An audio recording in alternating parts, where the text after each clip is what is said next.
paano ba ang proseso sa pagpapadagdag ng driver's license code? Para po sa may plano o nagbabalak na magpadagdag ng driver's license code, lalo na po sa nagtanong sa ating comment section, sana mapanood nyo po ang video ito.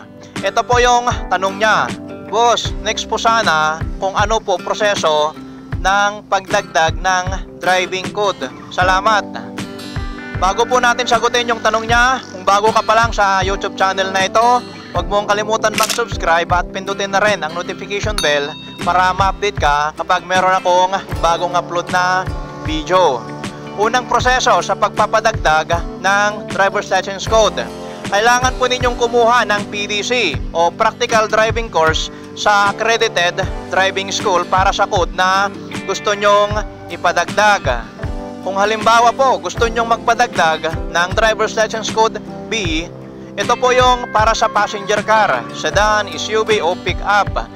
Basta hindi po lalagpas sa 8 katao ang laman nito.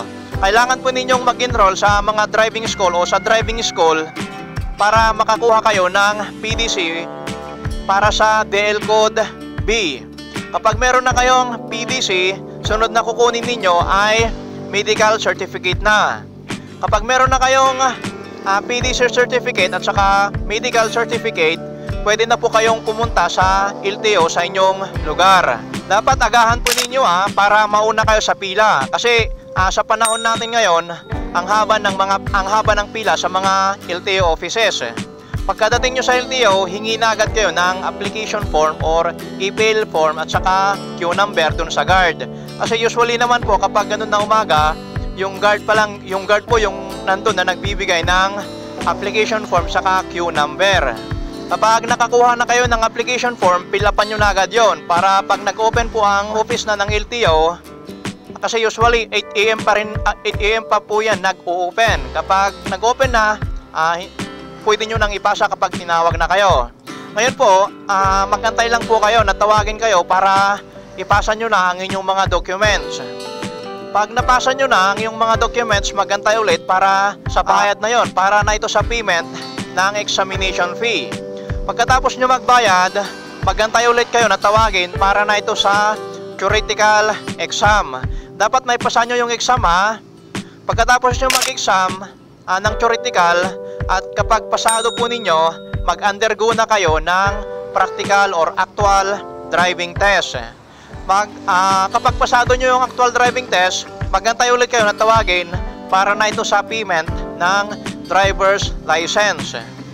Kapag nakabayad na kayo, magantay ulit na tawagin para na ito sa photo, biometric at signature. Opo, kukuhanan kayo ng photo, biometric at signature para sa inyong driver's license.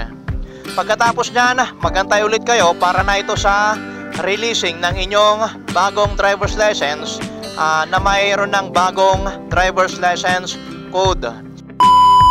Yun po yung sunod-sunod na proseso sa pagpapa-additional o pagpadagdag ng driver's license code. Sana hindi po kayo naguluhan.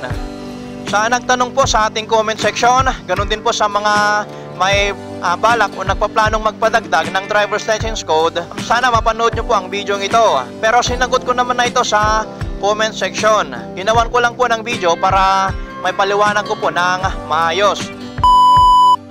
Salamat po sa panonood and God bless. Sumunod po tayo sa mga batas trapiko para maging responsible and law-abiding driver tayo. Mag-ingat po tayo sa ating pagmamaneho.